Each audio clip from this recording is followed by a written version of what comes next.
সেনা কর্মকর্তাদের আজকে ট্রাইব্যুনালে হাজির করা হয়েছে। শোনেন, আমাদের বিরুদ্ধে সব দলই অভিযোগ করে যে এক দল বলে ওই দলের লোক আছে, আরেক দল বলে ওই দলের লোক আছে, আরেক দল বলে ওই দলের লোক আছে। যেহেতু সব দলই অভিযোগ করে অন্য দলের লোক আছে, তার মানে হচ্ছে আমরা নিরপেক্ষভাবে দায়িত্ব পালন করছি।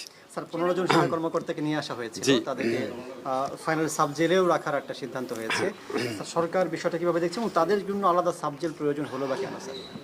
আজকে আপনার আমাদের ইন্টারন্যাশনাল ক্রিমিনাল কোর্টে যে বিচার প্রক্রিয়ার প্রতি শ্রদ্ধাবোধ দেখিয়ে সেনা সদস্যরা যেভাবে ওনারা এসেছেন বা যেভাবে ওনাদের নিয়ে আসা হয়েছে, এখানে আপনার সেনা প্রশাসন বা সেনাবাহিনীর ঊর্ধ্বতন কর্মকর্তারা, সেনাবাহিনী প্রধান, ওনারা যেভাবে সহযোগিতা করেছেন এটা অত্যন্ত প্রশংসার দাবিদার।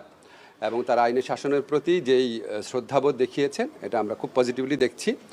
আর সাব জেলে কেন রাখা হয়েছে বা ওনারা কোথায় রাখা হবে এটা সম্পূর্ণভাবে স্বরাষ্ট্র মন্ত্রণালয়ের দায়িত্বভুক্ত বিষয়। ওনারা যেটা প্রয়োজন, ওনারা যেটা অ্যাপ্রোপ্রিয়েট মনে করবেন এটা ওনারা করবেন, এটার জবাব দেওয়ার এখতিয়ার আমার নাই। ওনার কি মিলিটারি আইনে ওনাদের বিচার হতে পারে? নির্বাচনের কথাটা আসলে এখনো মানুষের মধ্যে কেন ফেব্রুয়ারি নির্বাচন নিয়ে একটা আস্থাটা কেন আমি মাঠে ঘাটে আস্থার অভাব আছে নাকি আমি জানি না, তবে আমার মনে হয় রাজনৈতিক দলগুলোর মধ্যে যেরকম অনৈক্য থাকে আপনার, ওনারা একজন আরেকজনের বিরুদ্ধে যেভাবে বলে ওইটার কারণে হয়তো